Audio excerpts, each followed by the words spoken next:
Kimberly here, and I've got a super cool micro space game called Microcosmos. This packs a whole lot in this teeny tiny box. So what I'm going to do is talk about the 3 things I like about Microcosmos.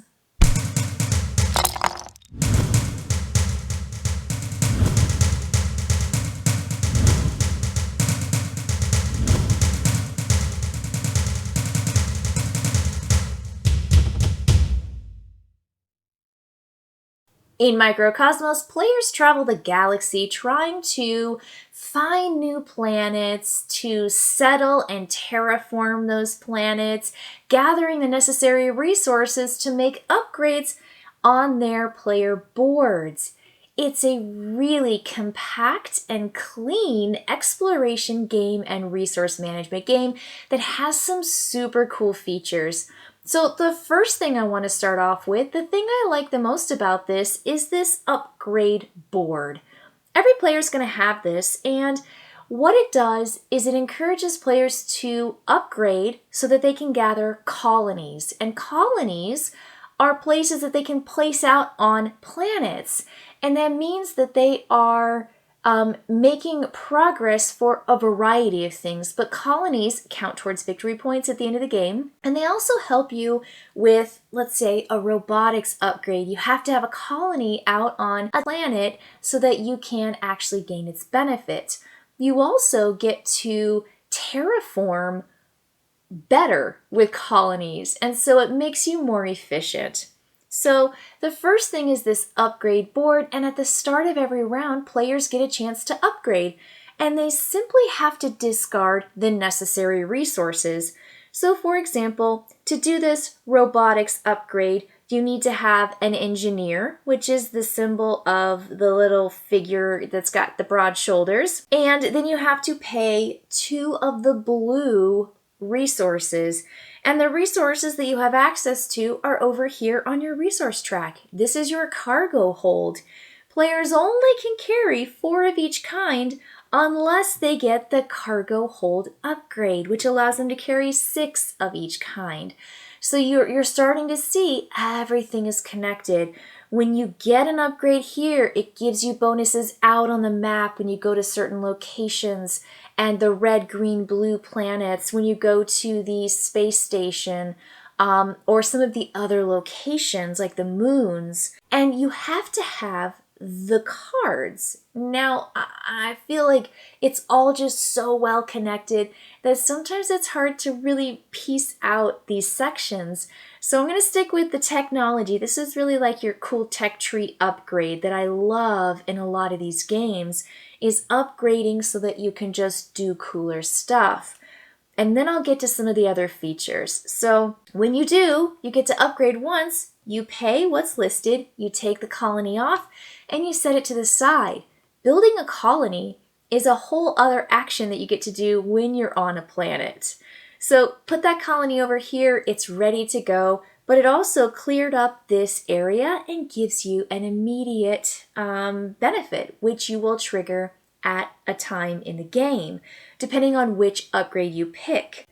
There are ways to scout for people who are wanting to be picked up and transported to a different planet, and those are going to give you victory points. It gives you a better option of doing that. When you go to leisure facilities, you're going to be able to gather some more stuff.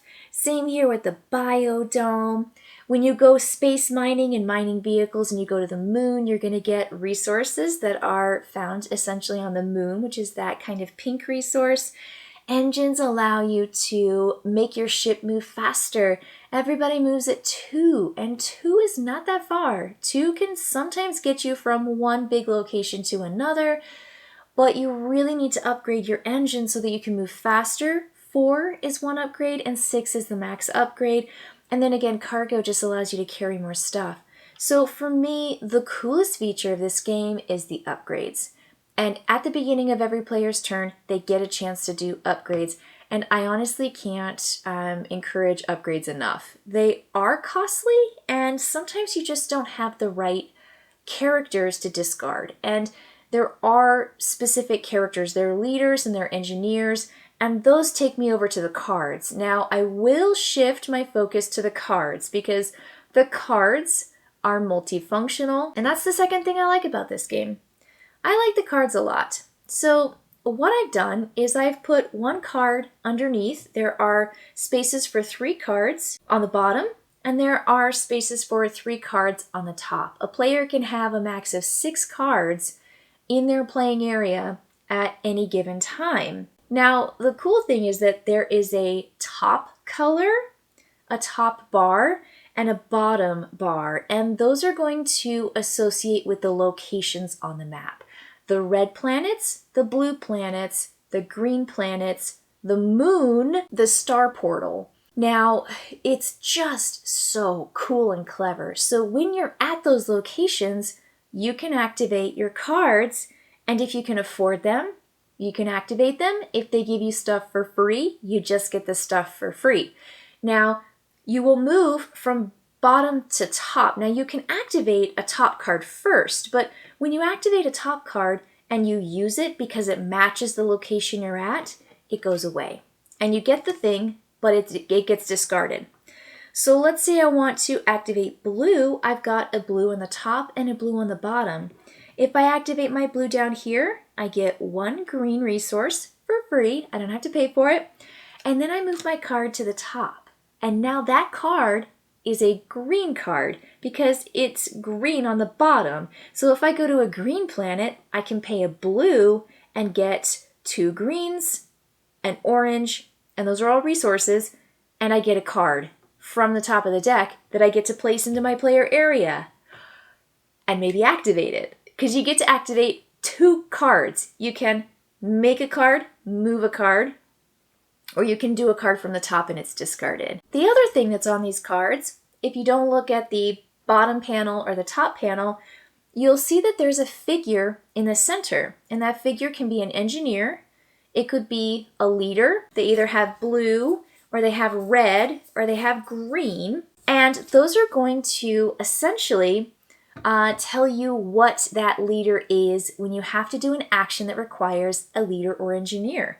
So if you want to place a colony out, your colonies are going to cost an engineer, or an engineer and a leader, or maybe a couple leaders and an engineer, along with any resources. So this track card over here tells you what your colonies cost to place out on planets.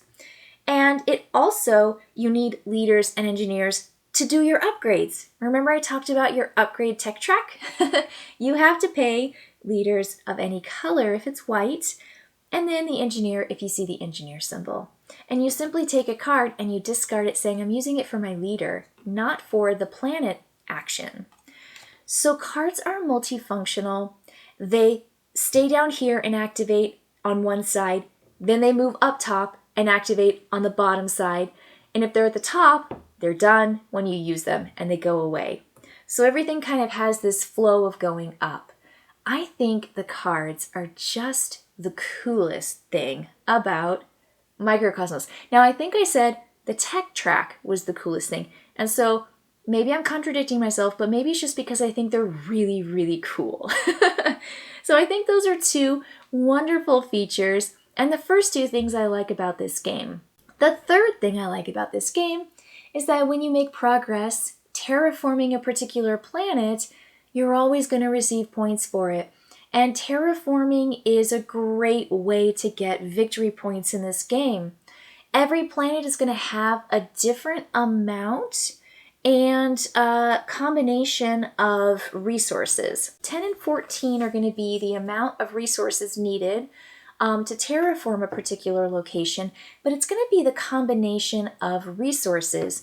So for the blue start planet, notice that you don't have blue. You can't use a blue resource to terraform a blue planet. You have to use the other 3. And the same thing with green and with red. So when you pay cubes and resources, you get to pay 2 as the base. And every time you have a colony or a figure of your kind, which could be one of the trading outposts, Your terraform is going to go up. So that base terraform, you essentially get to add 1 for every one of your wooden figures that are out on the map. And so you get to really do bigger bang for your buck as long as you have the resources to pay it. So you go to a place and you say, I'm going to pay, let's say I paid all the other 3. What I will do is grab these cool cubes and I will say I paid 1 in that color, 1 in that color, and 1 in that color. And then I'll take my disc and move myself up the amount of cubes that I discarded. That's 3 victory points that I get to keep. Now, if this planet is fully terraformed by paying the rest of the necessary resources, it will complete, and the player who has contributed the most gets 3 victory points. The player who has contributed the second most receives 1 victory point. That's bonus. So it really incentivizes players to finish terraforming a planet to get those bonus victory points. But whatever progress you make on any planet, you receive victory points for. I like that. I like the terraforming feature. I like the fact that all of them have a different number and a different amount of resources. I just think it works really well. I love the bonus. And I think that it encourages players to terraform. And that's actually how the game is triggered, the end of the game. Once players have terraformed, they flipped over their 3rd planet, that's going to trigger the end of the game. And so the real heart of this game is to go out and explore, find all these planets, terraform them, because that's how you get the majority of your victory points. And then if you can find these creatures, if you can find these people that want to go to a different planet, you find them on the planet which is colored in the background. And then they want to go to the planet that's colored in the bottom. So if you want to find somebody and relocate them, they're going to give you points. So if you want to settle these survivors, they're going to give you big points. So this is another feature, and I think this feature for me has a little bit too much luck or challenge to it. And so I'll say that maybe the survivor feature, if you start early in the game, it might help you. You can keep up to 3 survivors, but you can only settle a survivor if it's a terraformed planet, which means that you fully finished, it's flipped over, and now you can actually go to that particular place and, essentially settle somebody. So it takes a while. You have to find them first. If you get the scouting vehicles upgrade, it's a little bit easier to do that. And then once you take them there, you're going to get big points. So at the end of the game, you are going to get points for colonies. You're going to get points for taking survivors to the planet that they want to go to, and for your terraforming, which includes the points that you have on the map at the end of the game if it wasn't finished, or immediate in-game points when you finish the track. That's how you play this game. That's how you win this game. And so for me, there's just a lot of really great synergized components and mechanics. Your resource management is all connected to terraforming, and your ability to move and to terraform and to colonize all comes back to your tech and making sure that you have those upgrades. Getting the things that you need and making sure you have the qualified people are your cards. And you can only have those 6 cards from the bottom and the top, moving them, spending things. It's just a really clean, tight game. And it's in such a tiny, small box.